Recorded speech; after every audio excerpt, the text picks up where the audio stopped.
Hello and welcome to Art Supply Review Time!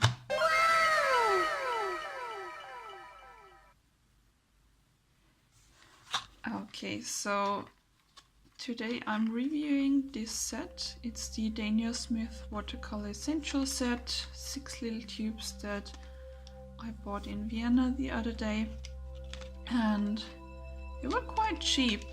You probably know that Daniel Smith tends to be quite expensive, but I thought if I can afford it, I'm gonna get it. Sorry, just remove the paper. So I will show you what's in there. The whole purpose of this set is that you have all the colors that you need for mixing, 2 color triads, which are Hansa Yellow Light, New Gamboge, Quinacridone Rose, Pearl Scarlet, Phthalo Blue Green shade, and French Ultramarine. And you can mix almost every color with those 6 different pigments. So it's suitable for beginners if you want to learn color mixing. You can use it in a palette as a base and maybe add some more colors.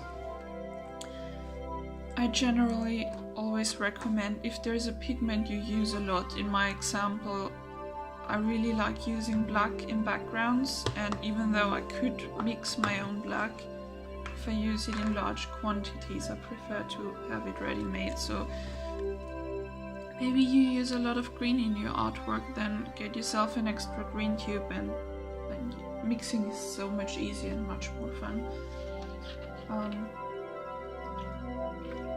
Just gonna have a drink here because I'm drying out. So I also got this palette. It's made of plastic, so I can take it with me more easily. And just gonna squeeze the paints in here, and then I'm also gonna show you some swatches. Just squeeze a tiny drop in here in case I don't like the palette. I still have some left in my tubes. So this was Hansa Yellow Light. Then here is New Gamboge. Is it coming out already?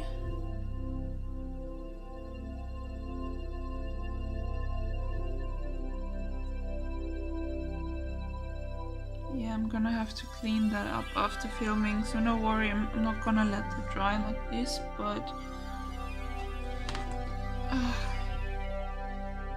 there's a bit too much stuff coming out.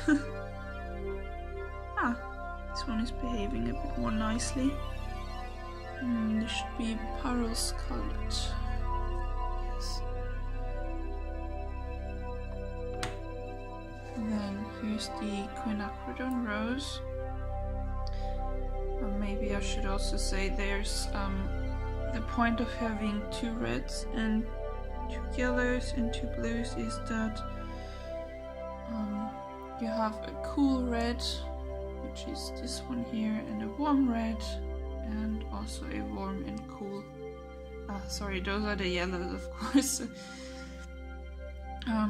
Warm and cool versions of every color, which makes mixing a lot easier. So a blue that tends more towards green and a yellow that tends more towards green will of course make a very bright green, whereas if you mix the New Gamboge and the Ultramarine, which I'm having here at the moment, then you will get a muted down green, or in some cases almost a grey.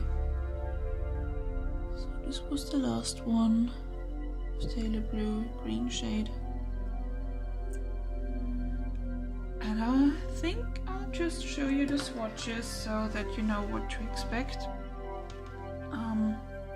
I did watch a few reviews earlier so that I know what I can expect. but everyone seemed quite happy with that set. I just want to do it for myself and for you, of course, but yeah, I want my own review. So the paints have not dried yet, obviously. That's gonna take a few hours or days. I'm just gonna show you how the colors behave. Oh, that's a very juicy yellow. I like that one. So this here is a cold yellow, and you can tell that because it doesn't look very orange. The warm yellows are always almost a very light shade of orange, and this one here looks more like a lemon. So you could imagine if you add a little bit of blue, it gets green very easily. Naturally, it mixes with other blue shades, preferably green-leaning blues. So here in comparison, you've got the warm yellow, and it mixes rather with a red shade, so you can make some nice oranges with it, unless you want some more neutral and muted down colors on purpose. Then you could mix that with a blue or a green, and then you should get grays and browns. So this nice red. Oh god, these are really colorful and they spread easily.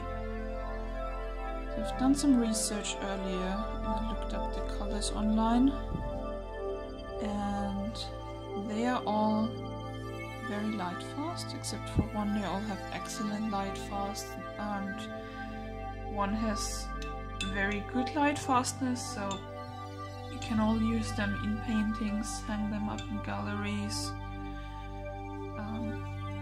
That shouldn't be a problem. And except for the French ultramarine, none of them is granulating. You might want granulation, I don't know. For a paper like this, it doesn't really do a lot because it's very smooth.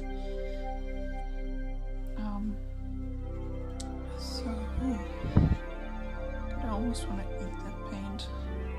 I know I shouldn't, but it looks delicious. Yeah, about granulation, I personally don't like it too much because I prefer doing illustrations and very clean surfaces. But if you have a very textured paper and you want some cool effects, then granulation is the way to go. I mean, I don't mind it. I have some granulating paints and occasionally I use them, but I'm very happy about the fact that these pigments here are usually not granulating. So if that's something that bothers you, just look it up before you buy the paints. You can usually always find that information somewhere. Here's French ultramarine, and I've put the colors in an order so that you already know which ones are close together on the color wheel, which ones naturally mix well with each other. Here's the last one. This is one of my favorite blues. I'm not a massive fan of ultramarine on its own. I know that it's an excellent mixing color.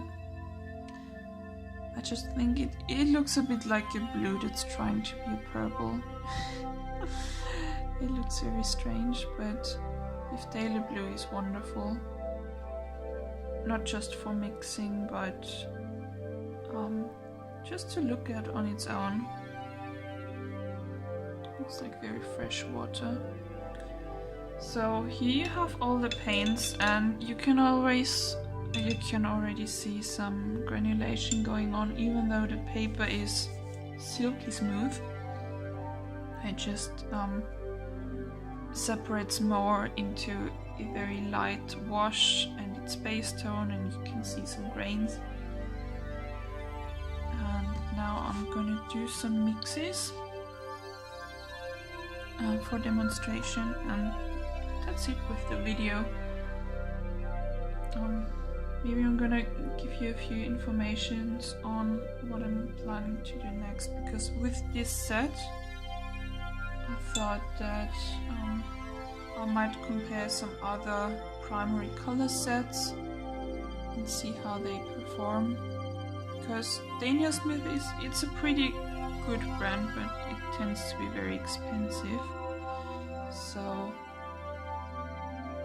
I thought maybe I'll try some cheaper brands and see if they also perform that well.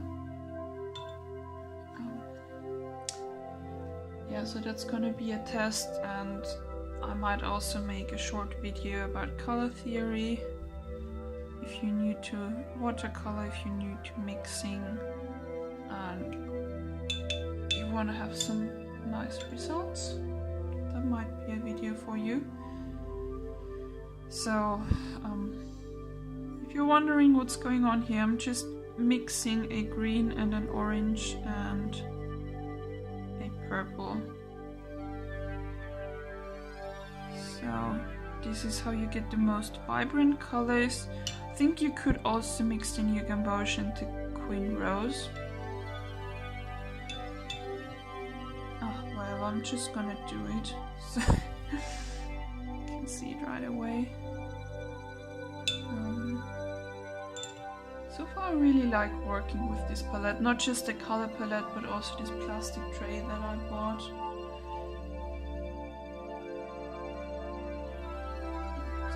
Pink.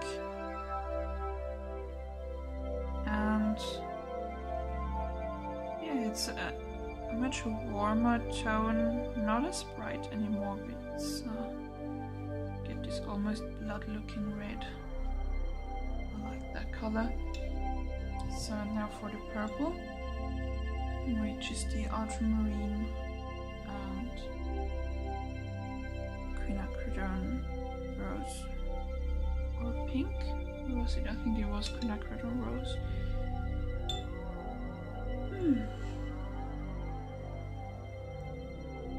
It's so unusual to paint when the paint is right out of the tube and still wet. Usually I buy my paint in pans or let it dry. Naturally this is gonna dry very soon too, but just something new. Okay, so now there's the juicy purple. These have been some mixes. Well, maybe I'm gonna do one muted down color with the New Gamboge and ultramarine. It's not gonna be a pure gray because they are not as strong, but you won't get the most vibrant green either. So you can already see it's a bit like mixing, not mixing blue and yellow, but rather mixing blue and orange. And blue and orange usually cancel each other out, so yeah, it is green, but it's not a bright green, it's a very muddy green. Looks a bit like a swamp. So now you have the comparison. Those are a blue and a yellow that are close together on the color wheel, and those here are very far apart. Almost on opposite ends. Not exactly, but they're very, very far apart. So they don't really mix a nice green.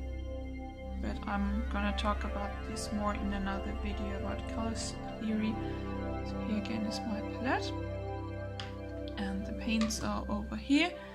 I hope you enjoyed the video, and I'll see you in the next